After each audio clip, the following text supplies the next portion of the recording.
I used to believe our family was a picture of happiness. The kind people silently envied, 2 children with constant giggles echoing in the hallways, a dog who thought he ruled the world, and a wife who'd curl up next to me every night as though I was her home. We had a rhythm, shared morning routines, inside jokes only we understood, and quiet Sunday mornings that felt sacred. Her name was Lena. And I loved her in a way that made the world seem softer. Our sons, Max and Eli, were the light in both our lives. Max with his thoughtful, serious questions. Eli with his wild, contagious laughter. I remember how Lena used to look at them like she was watching the greatest story ever told. And then she'd look at me the same way. Or at least, I thought she did. Looking back, the shift wasn't sudden. It was insidious, quiet as fog settling over a familiar road. It began with her distance. At first, I chalked it up to exhaustion. Life was hectic, 2 kids, her demanding job as a project manager, and me trying to keep my small architecture firm afloat. We'd both get tired. But then there were the little things. She stopped touching my arm when she walked by. Her smile seemed forced, or worse, absent. Conversations became functional. It was like she was answering out of obligation, not curiosity. I convinced myself it was just a rough patch. I tried harder, made dinners, planned little date nights she always found reasons to cancel. She started staying late at work. She stopped telling me why.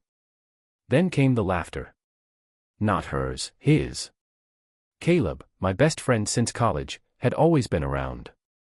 He was the kind of guy people liked instantly, charming, spontaneous, the life of every party. He was also a part of our lives. Uncle Caleb to the kids. Godfather to Eli. And he was over a lot. At least once a week for dinner, often more. I loved him like a brother. Trusted him with everything. But then I noticed things. The way her eyes lingered a second too long on him when he spoke. The way they had their own little inside jokes. A shared laugh across the room that made me feel like a stranger in my own home. I started going to bed before her. She'd say she was reading, finishing up work, watching some show I didn't care for. I'd wake up at 2 a.m. and she wouldn't be beside me. Always, just went to bed late, she'd say the next morning. I hated myself for it, but I started checking her phone when she was in the shower. It was clean, too clean. No texts to Caleb, no messages at all after 10 p.m. But there was something clinical about it, as if it had been sterilized. I didn't want to believe it. Not her. Not Caleb. But the doubt had planted itself. And once it did, it grew like a weed. I started paying closer attention. Not just to her, but to me. How I'd become cautious in my own home. How I felt like I was eavesdropping in my own kitchen. How I'd look at them, her and Caleb, and feel this rising nausea I couldn't explain. It was like watching a storm gather on the horizon, knowing it would one day hit. And still pretending it might pass. But deep down, I knew. I just didn't have proof. Not yet. Suspicion has a smell.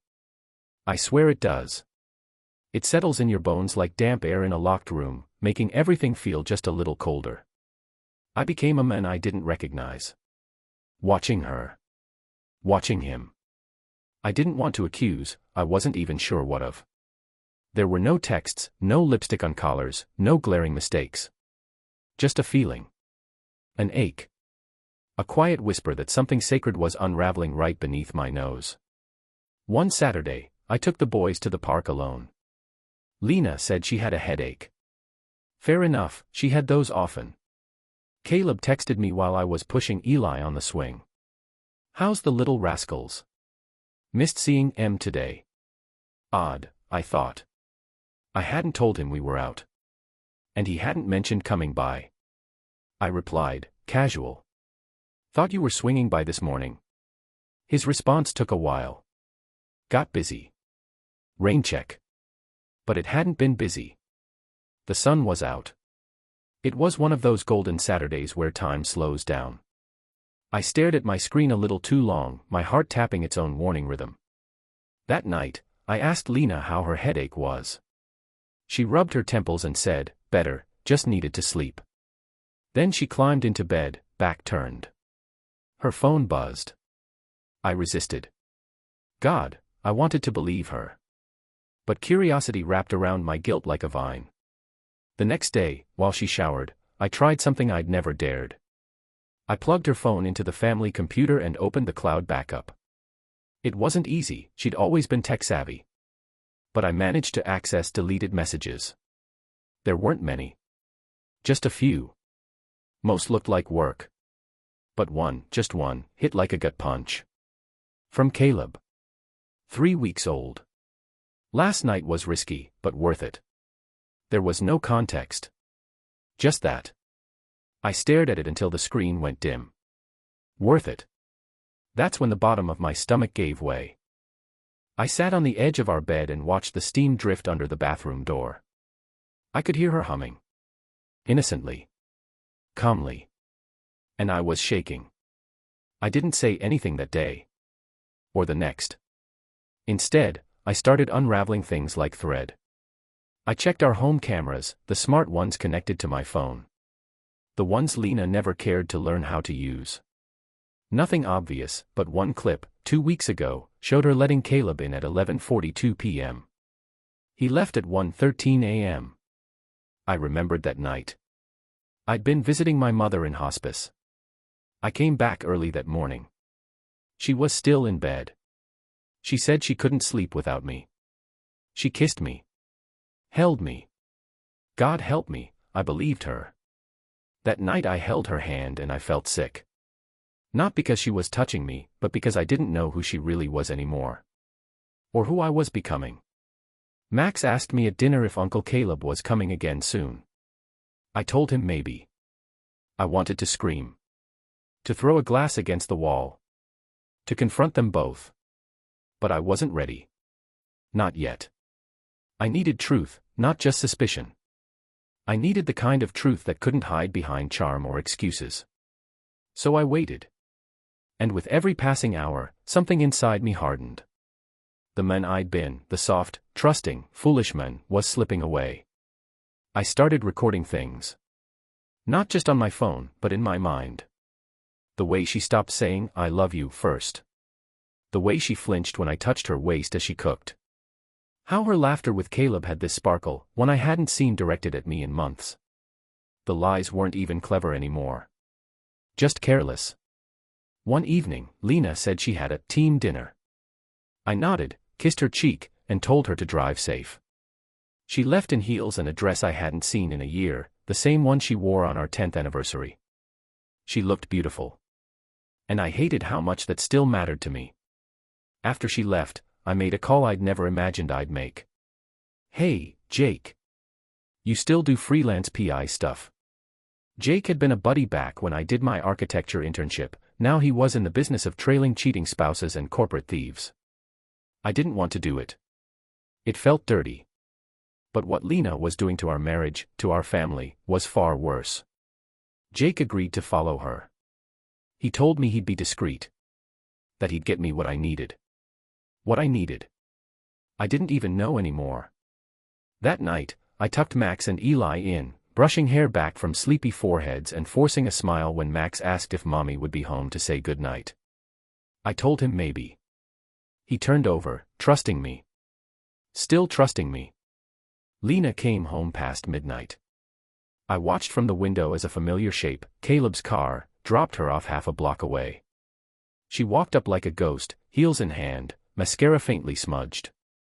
When she slipped into bed, I kept my breathing steady, pretending to sleep. She didn't try to touch me. 2 days later, Jake sent the photos. Lena and Caleb. Holding hands. Leaning close over wine. Her hand on his thigh. His mouth at her neck. I stared at them in the garage, the hum of the freezer filling the silence. I dropped my phone and sat on the floor, hands over my face. My body shook, not in rage, but in a grief so sharp it felt like a physical wound. Everything inside me cracked. She was my wife. Caleb was my brother in all but blood. I had held him through heartbreaks.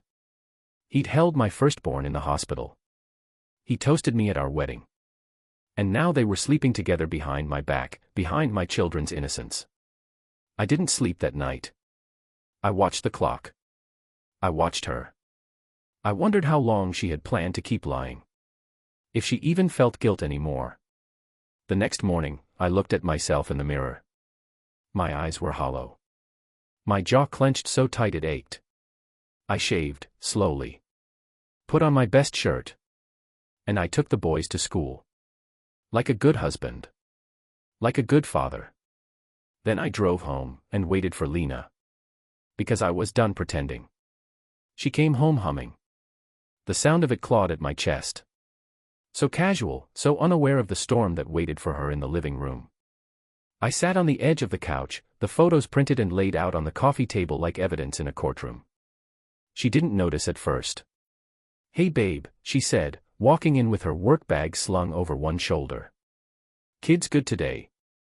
I nodded, slow. "They're fine." She set her bag down and finally looked up. Her eyes met mine. Paused. Then slid to the table. She stopped humming. She didn't move. Not for a full 10 seconds. Then, with a kind of robotic grace, she stepped forward and picked up the first photo. Her fingers trembled. "You followed me?" I didn't answer. Not yet. I watched her face, looking for something, remorse, panic, even anger. Anything that meant she was still in there, the woman I loved. But I saw nothing. Just a hollow stillness. "You lied to me," I said. My voice was steady. Too steady. "You lied to Max. To Eli. You lied to yourself." Her lips parted. "It wasn't like that." "Then tell me," I said. "Tell me exactly what it was like when you snuck out of our bed to meet my best friend in a parking lot." Her mouth opened, closed. "It wasn't planned." I laughed. Not because it was funny. But because the lie was so thin, it couldn't hold its own weight. "So what was it, Lena?" I said, voice rising. "An accident. Something just happened to your clothes on the way to his place. Something fell into your drink and you accidentally forgot we were married." "I didn't mean to hurt you," she said, quieter now. "I didn't plan for it to happen with Caleb, it just..." "Just what?" I stood. "You're all about control. You manage teams, projects, schedules, you don't just fall into bed with someone." Her eyes filled. I was lonely. The words sliced through me. "Lonely," I repeated. "In the house I built for us. With 2 children who adore you. With a husband who never stopped trying, who begged you to talk to him, to let him in." Tears ran down her face. "It wasn't about you." I stepped back. That was the moment. The moment it truly died. Not just our marriage, but the illusion. The idea that love could somehow survive a wound this deep. I took a breath. "Do they know?" She shook her head. "Then it ends now," I said. "You tell them something, I don't care what. Work trip. Retreat. I'll back you, because they're kids. But we're done, Lena. I want you out by Sunday." She cried harder. Reached for me. I stepped away. "I can't fix what I didn't break," I whispered. That night, I slept in Max's room. Curled up beside him, listening to his soft breaths. Wondering how to protect him from a truth he didn't deserve. I had no idea how to start again. But I knew it would have to be without her. The days that followed blurred into a strange dream, quiet, surreal, and jagged around the edges. Lena didn't fight me. That's what gutted me most. She didn't scream or beg or threaten. She just packed. Slowly. She stayed in the guest room and avoided the kids as much as possible, only appearing during meals, offering forced smiles and fake energy. It was so performative it made my stomach turn. I told the boys she had to travel for work for a while. Max asked if she was okay. I nodded. That's all I could do. Eli cried. He didn't understand. All he knew was that his mom didn't tuck him in anymore. On Sunday morning, I heard the front door close quietly. I looked out the window and saw her loading her last suitcase into the back of a rideshare. She didn't say goodbye. That was the real death knell. No final glance. No apology. No acknowledgement of the wreckage behind her. She was just gone. And I broke. Not all at once. No single scream or shatter. Just a slow implosion. I stayed in the kitchen long after the kids went to bed, staring at the cold coffee in my mug, listening to the silence. I didn't cry. I couldn't. It was like my emotions had frozen under layers of disbelief. Caleb tried to call. I let it ring. Then I blocked his number. He showed up once, midweek. Knocked on the door like he still had the right. I didn't open it. He stood there for a while, then slid a note under the door. I didn't read it. I tossed it into the trash without even unfolding it. Max found me that night on the back porch, staring at nothing. Dad. I looked over. His face was so small. So worried. You okay? I nodded, but the tears came anyway. Slow, reluctant. He walked over and sat next to me. Quietly. Like he knew not to speak. He just rested his head on my shoulder. That moment broke me again. Not because I was weak. But because I had to be strong. Because my son was comforting me when it should have been the other way around. The days were long. The nights were worse. I'd lie awake thinking about what I did wrong. How I missed it. Whether I should have tried harder, sooner. Whether loving someone that deeply had made me blind. Whether I was enough. I wanted to hate her.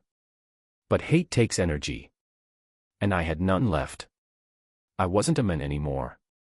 I was a father holding the seams of a broken home together with trembling hands, trying to smile through the pain, trying not to fall apart in front of two boys who still believed the world made sense. I'd always thought betrayal would feel like fire. But it was ice. Quiet. Numb. And devastating. You never realize how loud silence is until it becomes your daily soundtrack. The mornings were the hardest. Not because of the chaos, but because of the absence. No voice humming in the bathroom. No perfume clinging to the hallway. Just me, alone with the boys, pretending our house hadn't been gutted from the inside. Max started asking questions.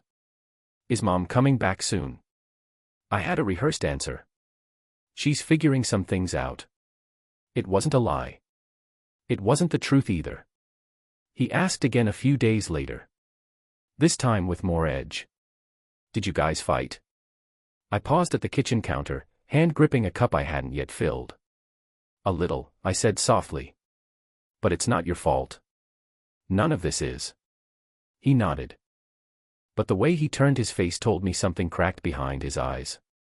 Eli didn't ask. He just got quieter. Clingier. He started sleeping in my bed most nights, curling into me like he was trying to burrow back into something safe. And me? I was a ghost in my own skin. I'd go to work, answer emails, finish drawings. Then come home, cook dinner, help with homework, wash dishes. It was mechanical. Survival. Each task a lifeline. Something to keep me from slipping into the dark places. I tried therapy. Sat in a small room with soft lighting and a kind woman who asked me how I felt. I told her I didn't know. I said I was fine. I lied. But she saw through it. You feel like you failed, she said once. And I nodded, because I did. Not just as a husband. But as a protector. As a father. I let someone into our lives who tore it apart from the inside. And I didn't see it coming. Or maybe I did, and I looked away.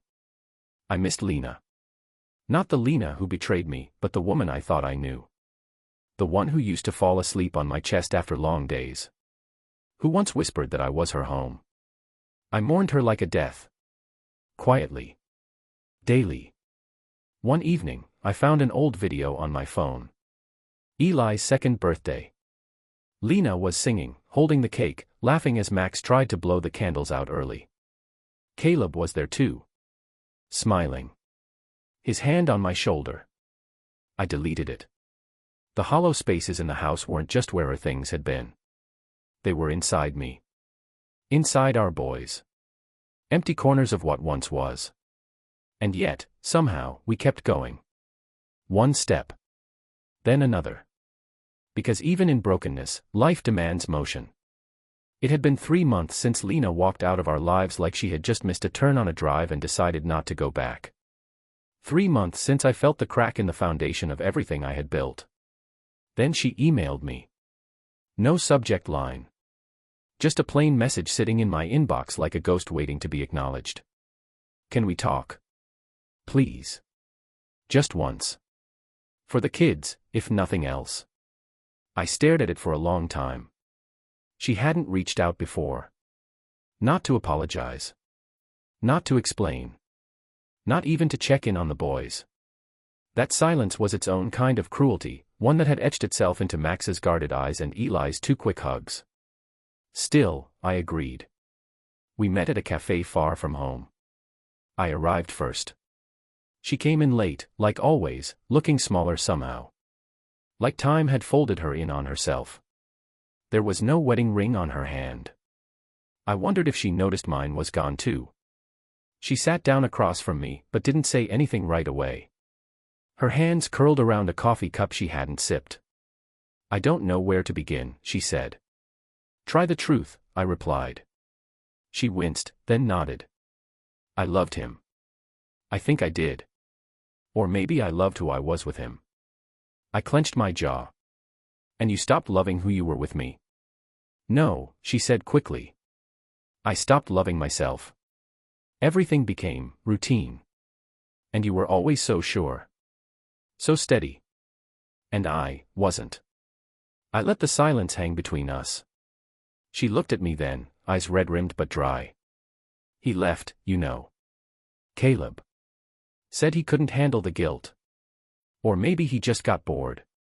I said nothing. I wasn't surprised. I didn't come to ask for anything, she said. I know I broke you. I broke us. But I need to find a way back into their lives.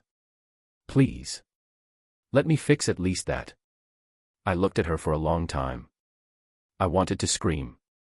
To remind her that parenting isn't a hobby. That you don't get to abandon your children and walk back in when it's convenient. But I saw something in her face, raw, desperate regret. I don't know what the right thing is anymore, I said finally. But I'll never stand in the way of them knowing their mother. They'll ask questions. And you'll answer every single one honestly. She nodded quickly. I will. But we, I added, are done. That part of our story ended the day you looked me in the eyes and chose someone else. Tears slipped down her cheeks. I know. She left first. I sat there long after she was gone, fingers tight around a now cold cup of coffee, wondering if closure ever truly comes. Or if it's just a myth we chase to stop ourselves from drowning. Time didn't heal everything, but it softened the edges. Autumn descended like a quiet apology. Mornings came with mist curling above the grass, and the evenings dipped early into dusky blues. The world outside changed, and in a way, I did too. Not all at once. Not dramatically. But in small, deliberate ways, like breath after being underwater too long. The boys adapted better than I ever expected. Kids are heartbreakingly resilient. They absorbed the changes slowly, asking fewer questions than I feared. Eli, still too young to fully grasp the betrayal, simply craved consistency. Hugs, bedtime stories, pancakes on Saturday, if those held, he was fine. Max, though. Max carried his hurt in quiet ways. He asked if I was okay more often than any child should. He lingered at the door when Lena came to visit, unsure whether to run into her arms or hold back. Lena returned in fits and starts, always cautious, always looking at me for some kind of permission. I gave her none, neither praise nor protest. This wasn't about us anymore. This was about the children we brought into this world and the shrapnel left in the wake of her choices. I made it clear, her presence in their lives was a privilege she'd have to earn, not a right she could reclaim without consequence. And she tried. She was there for soccer games and school plays. She brought hot chocolate on rainy days and remembered their favorite cartoons. She apologized, to me, to them, mostly in actions rather than words. I didn't forgive her. Not fully. But I learned how to coexist with the pain without letting it define me. Caleb disappeared. He moved states, from what I heard. No attempts to reach out. No letters. No closure. And somehow, that was its own kind of answer. I realized that people like him, who can dismantle a family for selfish gain, don't look back. They don't carry the wreckage. They just walk away from it. But I carried it. Every day. Not as a burden, but as a lesson. I poured myself into being the father my boys deserved. I learned how to French braid hair because Eli's favorite stuffed lion needed a makeover. I helped Max build an elaborate solar system for science class, staying up till 2 a.m. gluing styrofoam planets. I was tired. Often overwhelmed. But I never resented it. My son saved me from my own despair, without even realizing it. I also started therapy, seriously this time. Not just nodding along. I unpacked the betrayal, the guilt, the helplessness. I stopped blaming myself.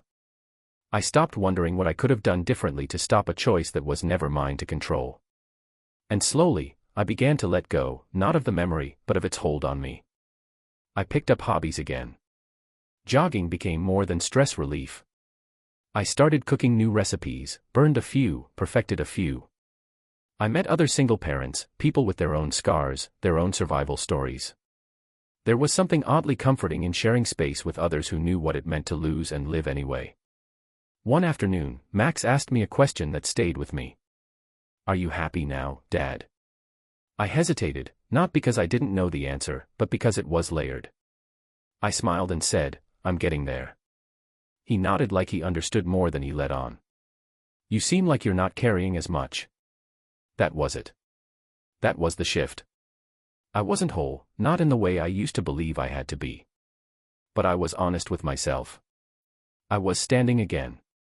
I could look at the reflection in the mirror and not see a man betrayed, but a man who survived, who rebuilt from ashes with two small hands holding his along the way. Sometimes I still missed her. Not the real her, but the version I thought I had. The future I'd envisioned, the quiet retirement, the grandchildren, the porch with 2 rockers. That future died with her choices. And I'd mourned it.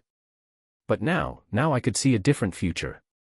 One I hadn't planned, but one I could shape with intention and clarity. A future where love, if it ever came again, would meet me whole and unapologetic. We weren't the family we once were. But maybe that wasn't a tragedy. Maybe we were something new. Wiser. Wounded. Still loving. Still standing. And that was enough.